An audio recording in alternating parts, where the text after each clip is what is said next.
With shrinking private sector membership, some labor unions are coming up with creative ways to boost membership in the public sector. In Michigan, one such arrangement places private home-based daycare providers in a government employee union. But this novel approach raises a question. I do not consider myself to be an employee of anyone. Why am I a union member? How can I be a union member? I'm not employed by anyone. Paulette Silverson and Sherry Lohr are talking about their 2008 discovery that they were among 40,000 others in a purported union of people who provide private sector daycare for children. The so-called union, Child Care Providers Together Michigan, was formed by AFSCME and the UAW. The union gets its dues from the Michigan Department of Human Services subsidy payments made to some providers on behalf of qualifying low-income parents. The department is currently being sued by the Michigan-based Mackinac Center Legal Foundation for withholding these funds. But this bizarre daycare union arrangement returns us to Paulette and Sherry's simple and more fundamental question. If they are union members, who is their employer? How about an entity called the Michigan Home-Based Child Care Council?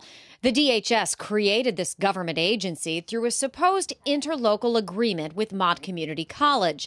The union's collective bargaining agreement is with the council, and the union's own lawyer has testified that the council is the employer. But home daycare business owner Paulette Silverson asked the Michigan Home-Based Child Care Council in an email if the council is her employer. And they wrote back and said, no, you are not an employee. The council's director and board president declined our request for an interview. But through a Freedom of Information request, we asked the council for a list of its employees. The council gave us a list of just 2 staff members. This also indicates the 40,000 home daycare providers are not the council's employees. So again, who is the employer?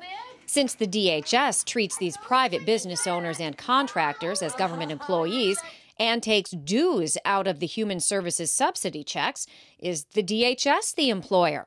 Not according to the agency's website. For instance, some daycare providers eligible for the DHS subsidy must agree that, quote, the parent or substitute parent is my employer, not DHS.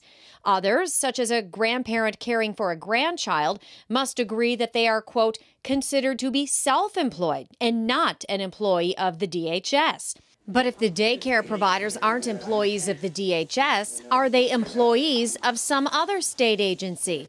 Not according to a union lawyer who testified at a legislative hearing last October. Council, they are not employees of the state. Or a person manning the front desk at AFSCME headquarters in Detroit. I know they're not state employees, but who they work for, I'm not sure, to be honest. So is anyone else the employer?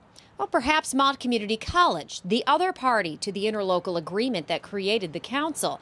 But in January, a spokesperson told us Mott does not employ home daycare providers, union or otherwise.